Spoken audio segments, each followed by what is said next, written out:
করন্দার বন্ধুগণ, পথচলতি সাধারণ মানুষ সকলকেই আগামী বাংলা নববর্ষের প্রীতি, শুভেচ্ছা এবং নমস্কার জানিয়ে কয়েকটি কথা আপনাদের সামনে রাখছি। আগামী 19 তারিখ আপনাদের ভোট দানের পালা। এ ভোট কোন রাজ্যে পালা পরিবর্তনের ভোট নয়। এ ভোট কেন্দ্রে একটি শক্তিশালী সরকার, বিশ্ববরেণ্য সরকার, যে এখন রাজত্ব করছে মোদিজির নেতৃত্বে, সেই সরকারের আরো 5 বছরের অনুমোদনের নির্বাচন হচ্ছে। দেশ স্বাধীন হওয়ার পর, দেশের স্বাধীনতার পর থেকে প্রায় 60 বছর কংগ্রেস যে কাজ কোনদিন করে উঠতে পারেনি, অটল বিহারী বাজপেয়ীর নেতৃত্বে, বিজেপির নেতৃত্বে এনডিএ সরকার সেই কাজ করে দেখিয়েছে। আর এখন কোন কালে যে কাজ হয়নি, মোদিজির সরকার তা করে দেখিয়েছে। গ্রামের একদম শেষ প্রান্তের মানুষ থেকে শুরু করে শহরের বস্তিবাসীর লোক পর্যন্ত মোদিজির সরকারের কৃপা ধন্য হয়েছে। করোনা কালে যখন আমরা দেখলাম আমেরিকা, জার্মান, জাপান, ইতালি, এই সমস্ত উন্নত দেশের রাষ্ট্রনায়করা গড গড করে রাস্তায় বসে চিৎকার করছে, সেই সময় মোদিজি তখন কি করে করোনার ওষুধ বের করা যায়, কি করে করোনা ট্রিটমেন্টের ব্যবস্থা করা যায়, কি করে করোনাকে মোকাবেলা করা যায়, কিভাবে করোনা কালে মানুষকে দুমুঠো অন্ন পৌঁছে দিয়ে জীবন ধারণ করানো যায়, এই চিন্তা আর এই কাজে ব্যস্ত। আর আপনারা জানেন সেই করোনা মহামারী লকডাউন যখন চলছে, ভারতীয় নয় সারা বিশ্বে, সেই লকডাউনের সময় রেশন খোলা রেখে আপনাদের ঘরে ঘরে বিনামূল্যে রেশনের ব্যবস্থা করে দিয়েছেন নরেন্দ্র মোদী। এটা তো ইতিহাস। সেই যে বিনামূল্যে রেশন, আজকেও তা চলছে, আজকেও তা চলছে, আগামী দিনেও তা চলবে। এইরকম সংবেদনশীল প্রধানমন্ত্রী, এইরকম চিন্তাশীল সরকার, যে সরকার মানুষের পাশে সর্বদা দাঁড়িয়েছে। কাঠের জালে রান্না হয়, তাতে মা বোনদের কষ্ট হয়, সেই কারণে বাড়ি বাড়ি গ্যাস বিনামূল্যে পৌঁছে দিয়েছে। গ্যাসটা যেহেতু সরাসরি কেন্দ্রীয় সরকার দিয়েছে, সেখানে মমতা কোনো মমত্ব দেখাতে পারেনি, সেই কারণে যার নামে গ্যাস তার কাছে পৌঁছেছে। শুধু মমতার কিছু গ্যাসের এজেন্ট কিছু পয়সা দিয়েছে, 1200 টাকা দিতে হবে, 250 টাকা দিতে হবে, 300 টাকা দিতে হবে, বিনামূল্যের এখান থেকেও কাটমানি খেয়েছে মমতার সরকারের লোকজন। আর রেশন তো পুরোটা গায়ে। করোনা কালে মানুষকে কোথায় খাবার তুলে দেওয়া হবে তার মুখে, সেই মুখের গ্রাসকে এরা নিয়ে বিদেশে পাচার করেছে। Kilo kilo ration, ton ton ration বাংলাদেশে পাচার করেছে। এরা মানুষ, যখন মানুষ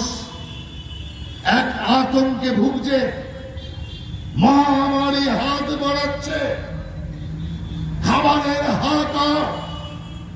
সেই সময় খাবার চুরি করতে এদের বিন্দু মাত্র লজ্জা লাগলো না। খাদ্যমন্ত্রী জেলে, এখন আরো কিছু জেলে গিয়েছে, আরো জেলে যাবে। পরিষ্কার মোদিজি বলেছে, আমি খাবো না আর খেতেও দেব না। তাই আর 10 বছর কেন্দ্রীয় সরকারের একটা মন্ত্রীর বিরুদ্ধে অভিযোগ পর্যন্ত নেই।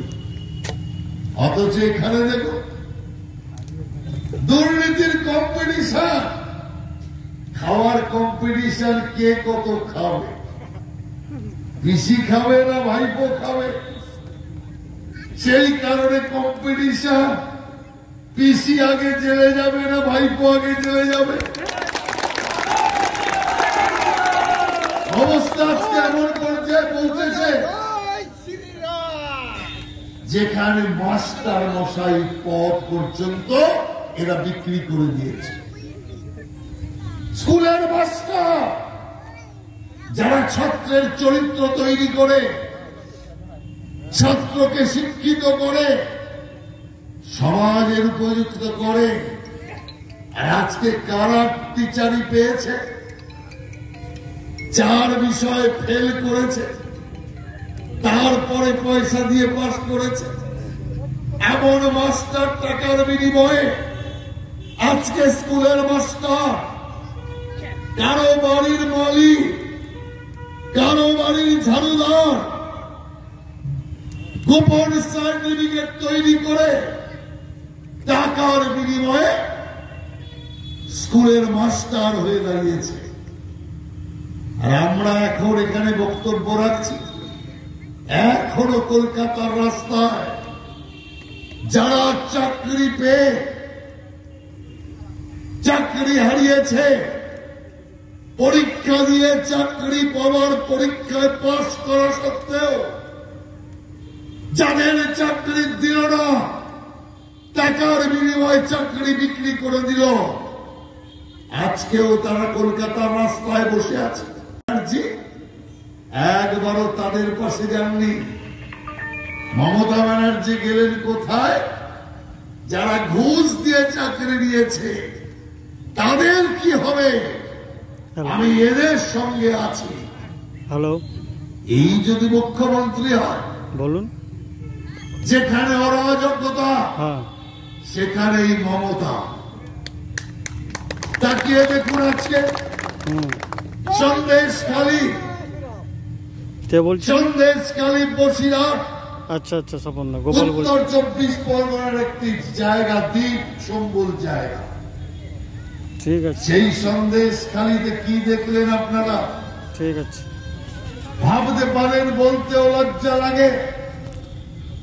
শেখ শাহজাহান আর তার দরবার রাত্রি 10টার পর এলাকার মা বোনের ডাক পড়ে রাত্রি 10টায় তৃণমূল পার্টি অফিসে। কেন ডাক পড়ে? ওদের ভাষায় পিঠে তৈরি করতে যেতে হয়। পিঠে তৈরি করে ভোরবেলা লোকেরা বেরিয়ে আসে। এক শাশুড়ি বলছে, আমার ছেলের বউকে বিয়ে দেওয়ার পর আজ পর্যন্ত আমি ঘরে তুলতে পারিনি।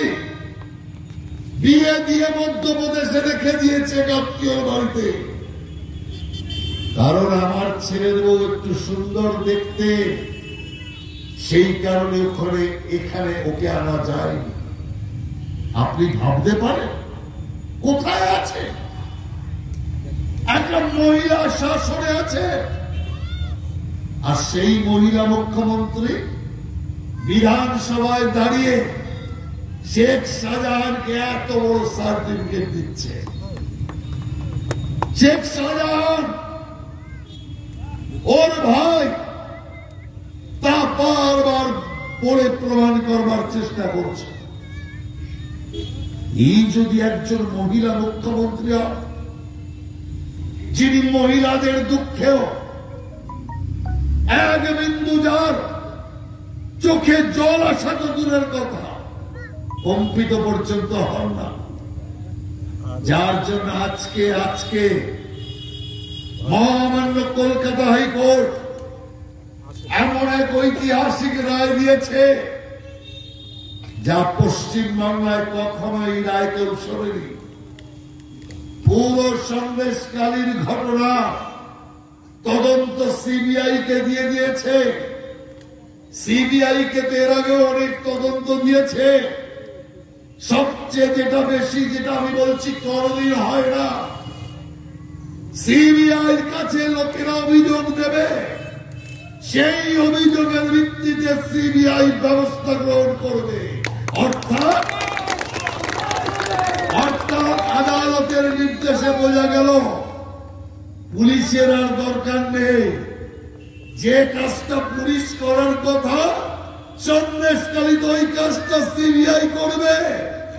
সেই জন্য আমি পরিষ্কার বলতে চাই, তৃণমূল সরকারকে বাংলা থেকে উৎখাত না করলে আরো সন্দেশখালী হবে, আরো মা বোন অপমানিত হবে।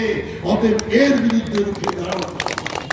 তাই আমি আপনাদের পরিষ্কার বলতে চাই, এই নির্বাচন মনস্তিজ্ঞা এখান থেকে জিতবে কি হারবে এ নিয়ে কোন পাগল আলোচনা করে না। কারণ এই কেন্দ্রে মনস্তিজ্ঞা লক্ষ ভোটে জিতবে। লোক শুধু হিসাব করছে কত লক্ষতে জিতবে।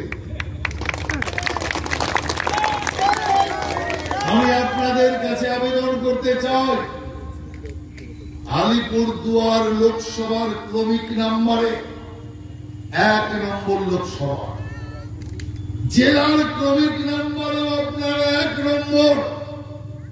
তাই এবার মনস্তিজ্ঞাকে এত ভোটে জেতান যে পশ্চিম বাংলায় কোন সিট এত ভোটে জেতেনি।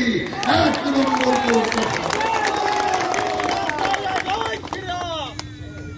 এই সরকারের বিদায় দরকার।